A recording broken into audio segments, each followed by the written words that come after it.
गुरुर्ब्रह्मा गुरुर्विष्णु गुरुर्देवो महेश्वरा गुरुर्साक्षात् परब्रह्मा तस्मै श्री गुरुदेव नमः। तस्मै श्री गुरुदेव नमः। ब्रह्म स्वरूप गुरुदेव के चरणों में कोटि कोटि नमस्कार। हमारा श्री योग वशिष्ठ के उत्पत्ति प्रकरण में चल रहा है कि वशिष्ठ जी राम जी को नरक का द्वार ये मन ही बता रहे हैं। मन के कारण ही हम जन्म पर जन्म ले रहे हैं, क्योंकि हमारी इच्छाएं वासनाओं का मूल स्तोत्र मन है। जिन्होंने अपने मन के ऊपर कंट्रोल कर लिया है, अपने मन को आत्म पद में स्थित कर लिया है, फिर उनको कोई दुख या क्षोभ नहीं होता। वशिष्ठ जी बोले, हे राम जी, यह चित्त रूपी महाव्याधि है। उसकी निवृत्ति के अर्थ में मैं तुमको एक श्रेष्ठ औषध कहता हूँ। देखो, उसके डॉक्टर भी हम हैं, दवाई भी हमारे पास है और उसका पुरुषार्थ भी हमसे ही सिद्ध होता है। यह यत्न से चित्त रूपी बेताल को फिर नष्ट करो। अब दवाई बता रहे हैं, औषध कहता हूँ, वह तुम सुनो कि जिसमें यत्न भी अपना हो, साध्य भी आप ही हो और औषध भी आप हो और सब पुरुषार्थ आप ही से सिद्ध होता है।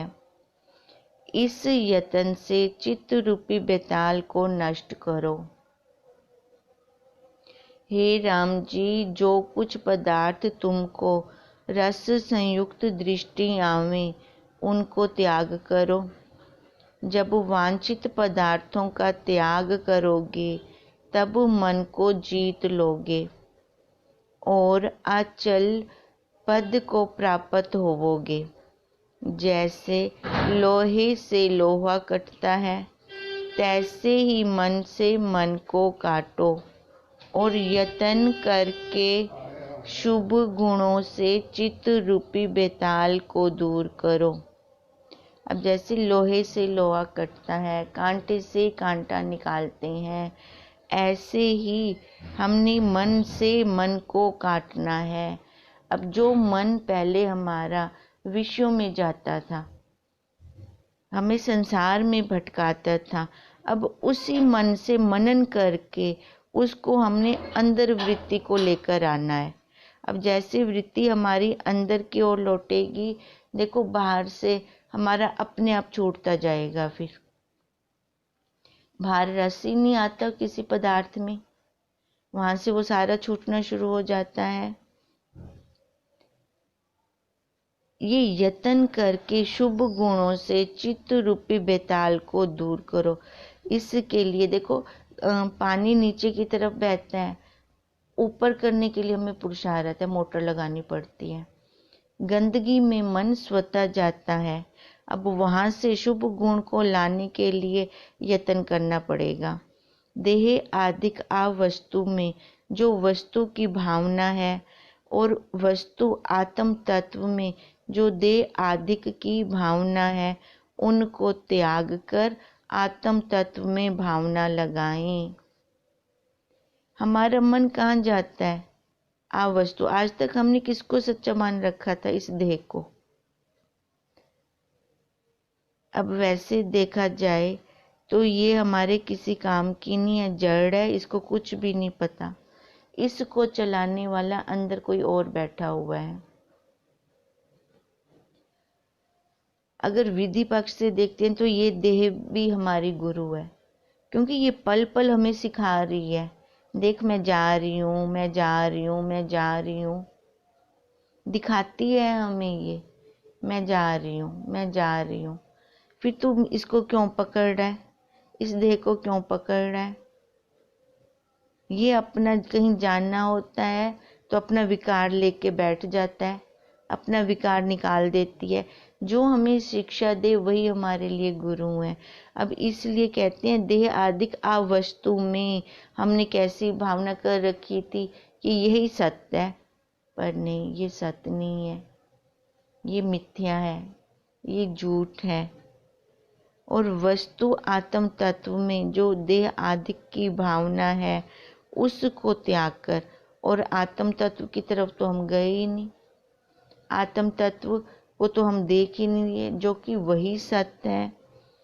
उनको त्याग कर आत्म तत्व की भावना लगाओ। हे राम जी, जैसे चित्त में पदार्थों की चिंतना होती है, तैसे ही आत्म पद की चिंतना से सत्य कर्म की शुद्धता लेकर चित्त को यत्न करके चैतन्य संबित की ओर लगाओ। हमारे मन में सबसे पहले वो संकल्प उठता है, संकल्प रूप रहित होता है। उस संकल्प को बार बार दृढ़ हम खुद करते रहते हैं, फिर वो विकल्प हो जाता है, विकल्प हमारा रूप सहित होता है। अब कहते हैं सबसे पहले यही मनन करें, किसका? आत्म पद पाने का, अपने स्वरूप को पाने का। उसके लिए स्वरूप को पाना, देखो कहना बहुत आसान है, वैसे देखा जाए तो होता करना भी बहुत आसान है। कुछ इंद्रियों का इसमें बल नहीं चाहिए, खाली मन के भाव बदलने हैं। पर जब तक अंतःकरण सतोगुणी नहीं होता, शुद्ध नहीं होता, तब तक देखो, जब हमारा बर्तन खराब है तो हमारा दूध भी खराब हो जाता है, उसमें लेते हैं तो। ऐसी ये तो हमारा शेरनी का दूध है, ब्रह्म ज्ञान हमारा शेरनी का दूध है, तो उसके लिए बर्तन भी तो वैसा साफ होना चाहिए। अब बर्तन क्या है? अंतःकरण। ये अंतःकरण रूपी बर्तन जब तक हमारा साफ नहीं होता, तब तक आत्म तत्व नहीं ठहरता, वो ज्ञान अंदर नहीं रुकता, ये ब्रह्म ज्ञान की बेल नहीं पनपती। सबसे पहले इस अंतःकरण को शुद्ध करें। अंतःकरण शुद्ध कैसे होगा? मन के 3 दोष हैं, मल, विक्षेप, आवरण। अब मल कैसे दूर होगा? सबसे पहले कर्म करने से। कर्म करें, पर कर्म का बंधन ना हो, निष्काम कर्म हो इस शरीर से, उसके पीछे किसी फल की इच्छा ना हो। यही यत्न करके फिर अपने चैतन्य संबित को, अपने मन को मनन में लगाएं कि विषय अगर सामने है तो भी कुछ नहीं, नहीं है तो भी कुछ नहीं। अगर भोग कर ले रहे हैं तो आसक्ति नहीं है, उन विषयों का त्याग कर रहे हैं तो दुख नहीं है। ये अपने मन को देखना है हमें, और पहले पहले तो इस मन को ताड़ना भी देनी पड़ेगी विषयों से हटाने के लिए, क्योंकि मन बंदर की तरह चंचल है, इतनी जल्दी ये नहीं हटता। इसको वहां से हटाने के लिए हमें इसके ऊपर अंकुश लगाना पड़ेगा। इस तभी वासनाएं हमारी छूटेंगी, वासनाएं छूटेंगी तो एकाग्रता बढ़ेगी, एकाग्रता बढ़ेगी तो परम पद की प्राप्ति होगी। हे राम जी, जिन पुरुषों को अपनी इच्छा त्यागनी कठिन है, वे विषयों के कीट हैं, क्योंकि अशुभ पदार्थ मूढ़ता में रमणीय भासते हैं। अवशिष्ट जी क्या कह रहे हैं? जो पुरुष अपनी इच्छाएं वासनाओं को त्याग नहीं कर सकते, वो कैसे हैं? कीट हैं, पतंगे हैं। इससे ज्यादा उन्होंने कुछ नहीं किया, मनुष्य शरीर लेकर भी उनको वही कर्म, अशुभ कर्म ही अच्छे रमणीय लग रहे हैं। उस अशुभ को अशुभ और शुभ को शुभ जानना, यही पुरुषार्थ है। अज्ञान काल में देखो, शरीर से कर्म हो रहे हैं, चाहे गलत भी हो रहे हैं, पर ये मानता था अपने आप को? कभी भी नहीं। मैं तो कभी गलत कर ही नहीं सकती, मेरे से तो कभी गलत होता ही नहीं है। चाहे सामने वाला पर्सन कह रहा है ये गलत है, पर अपना अहंकार हमें वो गलत मानने ही नहीं देता था। अब यत्न क्या, यही यत्न करना है कि हम सही सही देखें, सम्यक ज्ञान जिसको बोलते हैं, सही सही देखें। अब सही कैसे देखें? जो गलत है उसको गलत कहें, जो ठीक है उसको ठीक कहें। अब हम अपनी क्रिया को देखते हैं कि पहले वाली क्रिया सही नहीं थी, अब लगता है, उस काल में नहीं लगता था। तो देखो वो जज तो एक ही है अंदर जो बैठा हुआ है, जो उस काल में भी था और अब भी है। अब वो ये क्यों बता रहा है कि उस टाइम क्रिया गलत थी, अब ठीक है? जज तो एक का एक है ना। अब वही हमें कह रहे हैं कि यही पुरुषार्थ है हमारा, सही और गलत की हम पहचान कर लें, सही और गलत को हम देख लें, यही हमारा पुरुषार्थ है। हे राम जी, शुभ अशुभ दोनों ही पहलवान हैं, दोनों बहुत बल रखते हैं। अशुभ भी बहुत बल रखता है और शुभ भी। देखो दोनों की दृढ़ता मन से होती है और मन सूक्ष्म है, सूक्ष्म में बहुत पावर होती है। इसलिए कह रहे हैं वशिष्ठ जी, हे राम जी, शुभ अशुभ दोनों पहलवान हैं, उन दोनों में जो बली होता है उसकी जय होती है। अब दो वृत्तियां हमारी चल रही हैं अंदर से, एक शुभ और एक दूसरी अशुभ। ज्यादा दृढ़ता किस में है हमारी? हम ज्यादा देर किस में रुकते हैं? वही विजय होगी। जिसमें दृढ़ता होगी उसको ही विजय प्राप्त होगी।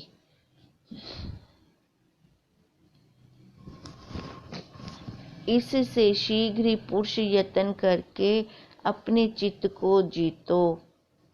अब इससे शीघ्र ही पुरुष यत्न करके अपने चित्त को जीतो।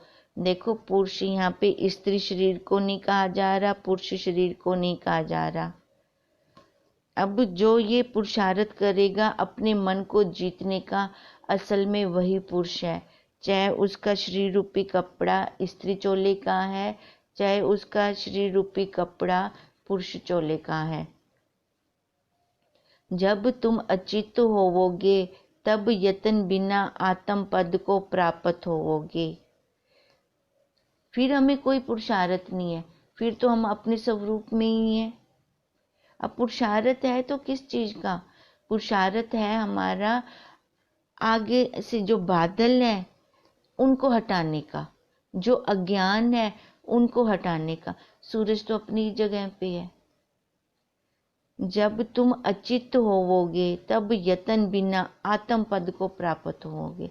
जब हमारा मन के ऊपर कंट्रोल हो जाएगा, वो तो है ही है, उसको पकड़ के हमें कहीं से लाना नहीं है। जैसे बादलों के अभाव हुए यत्न बिना सूर्य भासता है, तैसे ही आत्म पद के आगे चित्त का फुरना जो बादलवत आवरण है, उसका जब अभाव होगा तब आयतन सिद्ध आत्म पद भासेगा। सो चित्त के स्थित करने का मंत्र भी आप से ही होता है। देखो वशिष्ठ जी ने बोला ना, डॉक्टर भी आप हैं, दवाई भी आप हैं, और वो साध्य, वो पुरुषार्थ भी आप हैं। अब ये अपना यत्न हम खुद करेंगे। देखो बाहर के हम सारे काम तो पैसे देकर करवा सकते हैं, पर ये वाला काम, जन्म मरण का चक्कर रोकना, ये काम हम पैसे दे के नहीं करवा सकते, ये हमें खुद करना पड़ेगा। अब खुद कैसे करेंगे? जब हम जब किसी तत्वनिष्ठ गुरुदेव के चरणों में अपने आप को हमने समर्पित किया होगा, फिर जाकर हम ये वाला काम कर सकते हैं, क्योंकि वो हमें दिखाती हैं, हमारे लगाम को कसती हैं। जो बाहर इंद्रियां घोड़ा बन के बाहर जा रही थी, विषयों में बैठ रही थी, उन्होंने हमारी लगाम कसी, हमें दिखाया कि आज तक तूने बाहर का किया तो तेरे को कहीं से भी सुख की ठंडी हवा नहीं आई। अब एक बार मेरा कह के मान ले। चलो हम उनके ऊपर एहसान करके ही कर लें। गुरुदेव आपने कहा था कि एक बार मेरा मान के कह करके देख ले। चलो हम आपके ऊपर एहसान करके देखते हैं, तो भी भला किसका है? अपना खुद जीव का, जो जीव भाव में बैठा दुख पा रहा है, उसका खुद का कल्याण होगा।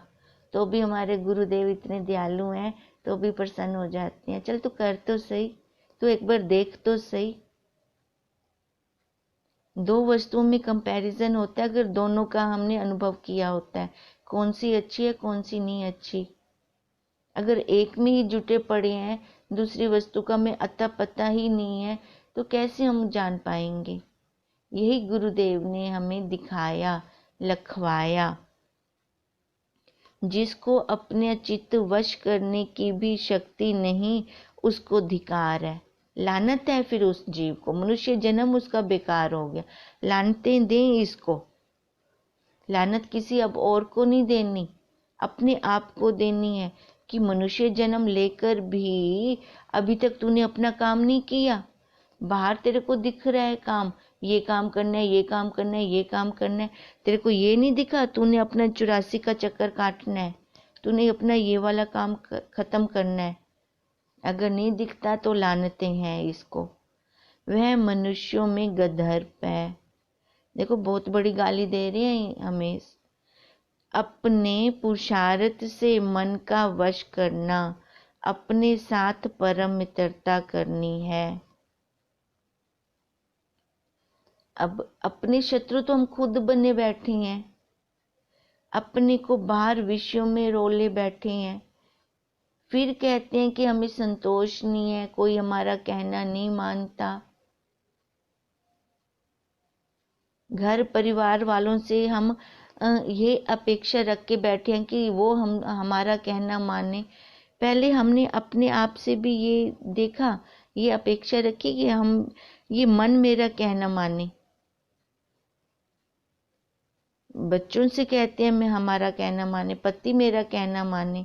अरे ये मन भी मेरा कहना मानता है कि नहीं? वो तो फिर भी दूर है इससे। जब तक हमारा मन हमारा कहना नहीं मानता, तब तक देखो वो सामने वाला भी नहीं मान सकता। सबसे पहले इसको कंट्रोल करना है हमें। अब यही पुरुषार्थ है, अपने पुरुषार्थ से मन का वश करना, अपने साथ यही परम मित्रता करनी है। नहीं तो हम तो अपने शत्रु खुद हैं, दूसरे में शत्रु की जरूरत ही क्या है। और अपने मन के वश किए बिना अपना आप ही शत्रु है, अर्थात मन के उपशम किए बिना घटी यंत्र की न्यायी संसार चक्र में भटकता है। जिन मनुष्यों ने मन को उपशम किया है, उनको परम लाभ हुआ है। जिन्होंने अपने मन को अपने वश में कर लिया, तभी कहते हैं ना, मन जीते तो जग जीते। जब मन के ऊपर ही हमारा कंट्रोल नहीं है, तो हम कैसे और पे विजय पा सकते हैं?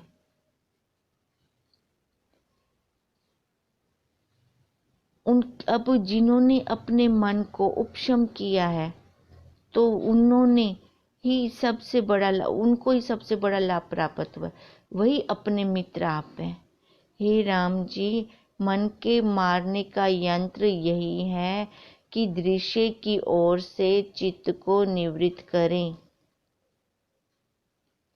हम बैठते हैं दर्शक बनकर, और कब दृश्य में लय हो जाते हैं हमें खुद भी नहीं पता चलता। और आत्म चेतन संबित में लगावें। अपने मन को कहाँ लगाएं? बार बार पीछे लौटाएं, देखें ये दुख का कारण क्या है। दुख कहाँ से आ रहा है? हमें कोई दुखी नहीं कर सकता। हम खुद ही अपने आप से दुखी हो रहे होते हैं, क्योंकि बाहर विषयों में बैठ रहे होते हैं, गंदगी में बैठ रहे हैं, तो मच्छर और कीड़े तो आएंगे ही। आत्म चिंतनता करके चित्त को मारना सुख रूप है। हे राम जी, इच्छा से मन पुष्ट रहता है। जब भीतर से इच्छा निवृत्त होती है तब मन उपशम होता है। अब मन को उपशम कैसे होना है, वो भी तो युक्ति पता हो। जब हमारी वासनाएं खत्म नहीं होती तब तक तो ये मन दौड़ता रहता है संसार में, विषयों में जाके रुकता है, फिर और ज़्यादा इसका पसारा होता है। अब जब हम मन को देखेंगे, अपनी इच्छाएं वासनाएं खत्म करेंगे, हठ से नहीं ज्ञान से। ये विषय, ये रस मैंने ले लिया तो क्या है, अगर ना लेता तो कौन सा मेरा लॉस हो जाता। अब ऐसे ज्ञान से सामने वाले के घर नई गाड़ी आ रही है या नया फ्रिज आ रहा है, मेरे घर एसी बॉक्स है, उसमें ही हम बोतलें ठंडी करते हैं, तो रोना किस बात का। ज्ञान से इसको काटें। हट से तो जिद करेंगे, उसके पास है मेरे पास भी होना चाहिए। अरे उसको टेंशन भी तो कितनी है, उसको उसकी सांभ भी तो करनी पड़ेगी, बिजली का बिल भी तो बढ़ेगा।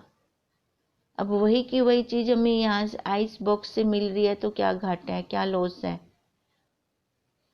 अब जितना बड़ा सामान होगा उसकी टेंशन भी उतनी बड़ी होगी। अब ऐसे ही ज्ञान से हम इसको काट सकते हैं। हे राम जी, इच्छा से मन पुष्ट रहता है। जब भीतर से इच्छा निवृत्त होती है तब मन उपशम होता है, और जब मन उपशम होता है तब गुरु और शास्त्रों के उपदेश और मंत्र आदकों की अपेक्षा नहीं रहती। देखो, मन को कंट्रोल करने के लिए हमें गुरु और शास्त्र की आवश्यकता है। जब मन हमारा कंट्रोल हो जाता है तो देखो फिर गुरुदेव हमें अपने आप उस पद में स्थित कर देते हैं जहाँ वो खुद है।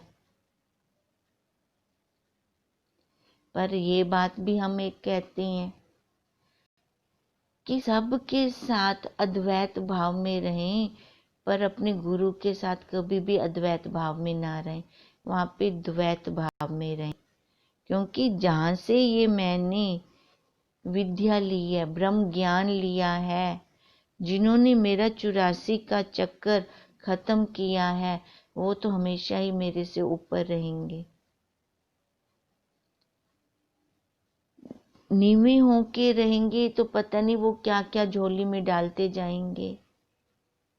अब इसलिए वशिष्ठ जी कह रही हैं, हे राम जी, जब पुरुष असंकल्प रूपी औषध करके चित्त रूपी रोग काटे तब उस पद को प्राप्त हो। देखो, मंत्र जो हमें गुरुदेव ने दिया है वो हमारी मंजिल नहीं है, वो साधन है इस जीव को बिठाने का। क्योंकि ये पहले बैठता ही नहीं था आसन पे, अब उस मंत्र से ये मन को देखता है, मन को त्राण करता है, विषयों से तैर जाता है। फिर बैठेगा, रुकेगा तो जो भाग रहा था फिर वहां रुकना आ जाता है, इसको बैठना आ जाता है। गुरुदेव ने बोला है अनुष्ठान करना है, फिर आएगा, फटाफट बाहर का व्यवहार किया, जल्दी जल्दी अपने आसन पे आके बैठ गया।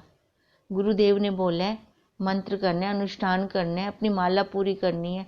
देखो, जिन दिनों हमारा अनुष्ठान चल रहा होता है उन दिनों हमारी वृत्ति कैसे जुड़ी होती है, बाहर क्रिया हो रही होती है पर उसमें हमारा वजूद नहीं जा रहा होता, हमारा मन नहीं जा रहा होता। वो क्रिया कैसे हो रही होती है, जाओ और आओ, जितनी देर हम टॉयलेट में लगाते हैं उतनी देर बस। वैसे इन संसार वालों को हमसे ज़्यादा कुछ चाहिए भी नहीं। उनको इन इंद्रियों का रस चाहिए, जूस चाहिए इन इंद्रियों का, वो वही लेके खुश हो जाते हैं। फिर हम क्यों मूर्ख बने पड़े हैं? हम क्यों गुरुदेव के ज्ञान को अपने मुंह में रख के इस्तेमाल नहीं कर रहे? खाली मुंह में रख लिया तो तृप्ति संतोष कैसे आएगा? गुरुदेव हमें बार बार कहते हैं, जाएं हम संसार में व्यवहार करें, कितनी देर, जितनी देर टॉयलेट में लगती है हमारी उतनी देर बस, उससे ज़्यादा नहीं। उससे ज़्यादा वो लेना भी नहीं चाहते। वो तो हमें धक्के मारती हैं। अब जाओ बच्चों को बार बार बुलाओ, रोटी खाओ रोटी खाओ, क्या आते हैं, आ जाएंगे खा लेंगे, आप क्यों बुला रहे हो? अपना निरीक्षण हम खुद करें, तभी ये ज्ञान रुकेगा। उतनी बना के रख दो, जब उनका दिल होगा खा लेंगे। एक बार कह दो, अपना फर्ज पूरा होता है। वहां पर उनके पीछे ही हम लग पड़ते हैं, वहां हम सबसे बड़ा धोखा खा रहे हैं। उनको हमारा मन नहीं चाहिए, मन हम अपने गुरुदेव को दें। अब यही कहते हैं, जब पुरुष असंकल्प रूपी औषध करके चित्त रूपी रोग को काटे, तब उस पद को प्राप्त होगा। जब हमारे संकल्प विकल्प खत्म होंगे, मन के ऊपर कंट्रोल होगा, तब हमें वो दिखाई देगा ना अपना स्वरूप। नहीं तो ऐसे तो वो दिख ही नहीं सकता हमें। जो सर्व और सर्वगत शांत रूप है। देखो एक बार उसका छोटा सा डेमो हम सुबह ध्यान समाधि में लेते हैं तो कितना आनंद आता है हमें। जिसके पास जो सामग्री होती है, हमें वो वही सामग्री देता है। अब यही गुरुदेव हमें दिखा रहे हैं, बार बार बार बार यही हमें दिखा रहे हैं। अगर हम उसमें लगते हैं तो देखो हमारा मन एकदम शांत हो जाता है। डेमो हम सब ने लिया हुआ है। अब वो डेमो तो सुबह का था, जितनी देर बैठेंगे उतनी देर। पर जब हम अपना पुरुषार्थ से उसको बढ़ाते जाते हैं तो देखो वो फिर उतनी देर नहीं रहेगा। वो खाली ध्यान समाधि में नहीं रहेगा, वो हमारा आगे भी चलेगा। इसलिए कल हमारा होमवर्क था कि हमने अपने गुणों को देखना है, क्योंकि गुण ही गुणों में बरत रहे हैं। और सभी ने देखा भी होगा। जब हम अपने आप को देखेंगे ना, तब ये रुकेगा। जब हम ध्यान समाधि में या आसन पे बैठते हैं माला करने के लिए, पहले इसको 5-10 मिनट छोड़ दो, 15 मिनट कुछ मत करो, बैठो आराम से, इसको देखो कहाँ जा रहा है। शरीर तो बैठा है पर ये मन नहीं बैठा होता उस टाइम ये मन एक एक जो आज के कल के जो संस्कार होते हैं उनको उठा रहा होता है। ये मन वो अब हमारे सामने तो नहीं है, वो क्रिया भी नहीं है, वो देश भी नहीं है, वो काल भी नहीं है, वो वस्तु भी नहीं है, पर ये मन क्यों उठा रहा है? क्योंकि इसको आदत है गंदगी पे बैठने की। फिर उनको लेके फिर दुख भी मना रहा है, शोक भी मना रहा है। अब यहीं से गुरुदेव कहते हैं तो पहले इसको देख। अब जैसे ही आसन पे बैठे, माला हाथ में ली, पहले 15 मिनट इसको बिठाया, आराम से इसको देखा। फिर उसके बाद गुरु वंदना अपनी की, गुरु वंदना के बाद परा पूजा के बाद फिर गीता पाठ करना है, रोज गीता का करना है। फिर उसके बाद प्राणायाम, फिर माला अपनी। फिर उस टाइम देखें हमारा मन शांत होके चल रहा है कि नहीं। अगर मंत्र तो भूल रहे हैं, माला फिर रही है, मन में कुछ और आ रहा है तो रोक जाओ, उसी टाइम रोक दें इसको। फिर बोले माया तू आ गई है, देखो उसी टाइम भाग जाएगी। फिर ये माया है जो आड़े आती है हमारे, उसी टाइम ये माया चली जाती है। फिर कोई और रूप लेके आएगी, रूप बदल बदल के आती है। पर हमारे हाथ में वो डंडा हो तो बिल्ली दूध कैसे पिएगी? अब यही मन को कंट्रोल करना है। आगे हम जो स्वरूप रखते हैं अपने गुरुदेव का, या जिनको भी हमारे इष्ट हैं, जिनको भी हम मानते हैं, देखो वहां त्राटक करें, एक टक देखें तो भी हमारा मन कंट्रोल होता है। यही बंधन है। इस बंधन से तभी हम छूट सकते हैं, जब तक हमारा मन हमारे कंट्रोल में नहीं होता। नहीं तो वो तो सर्व और सर्वगत सबको है, सबके पास है। कैसे है? शांत रूप से। इस देह को निश्चय करके मूढ़ मन ने कल्पा है। कल्पना में ही तो कल्प रहे हैं, तभी तो हम रो रहे हैं। इस कल्पना, वो खुद बोल रही है, अरे कल्पना, अरे कल्पना। लावी साहब को समझ नहीं आਉਂਦਾ। क्यों कल्पना कर दे बैठो? क्योंकि अपने आप को ऐसा कुछ समझे बैठो। कल्पना, कल्पना को कोई रंग रूपाकार होता है? मन का कोई रंग रूपाकार है? पर ये बल कितना रखता है। ऐसे ही कल्पना का कोई भी रंग रूप आकार नहीं है, पर ये बल बहुत रखता है। जब इसको देखेंगे तो इसका कुछ भी वजूद नहीं है, एकदम पिघल जाएगा मोम की तरह। फिर हम इसको जैसी मर्जी शेप दे दें, जिस मर्जी आकार में ढाल लें, पहले इसको पिघालेंगे तब पिघलेगा। और ये गुरु के ज्ञान से ही पिघलता है। नहीं तो ठोस बर्फ पे ठोकर खाता है, लगती है ना। पानी पे कोई ठोकर नहीं लग सकती, बर्फ पे देखो ठोकर लगती है। ऐसे ये ठोस बनना पड़ा है। अब ये 5 तत्वों का ठोस पुतला बन गया है। ठोकर खा रहा है, ठोकर खा के रो रहा है, दुख मना रहा है, शोक कर रहा है, और ये नहीं पता चल रहा कि ये मेरी ही कल्पना है। ये कल्पना हमारी खुद की है और हमने कल्पी है, माँ की, पत्नी की, बहन की। छोड़ दो, क्या जाएगा, है ना। जो पकड़ा है उसको छोड़ दें तो क्या जाएगा, छोड़ने में ही भला है। यही गुरुदेव हमें खुद कह रही हैं कि इससे पुरुषार्थ करके चित्त को अचित करो, तब इस बंधन से छूटेंगे। हे राम जी, शुद्ध चित्त आकाश में यतन करके चित्त को लगाओ। मन तो साफ है, जैसे निर्मल बच्चा, छोटा बच्चा, उसका मन साफ होता है। पर जैसे जैसे हवा लगती है संसार की, फिर उसमें मैल आता जाता है। ओम ओम ओम, इसमें हमारा पुरुषार्थ ही चलेगा, किसी और का नहीं चल सकता। ये हमें खुद करना पड़ेगा। ओम ओम ओम।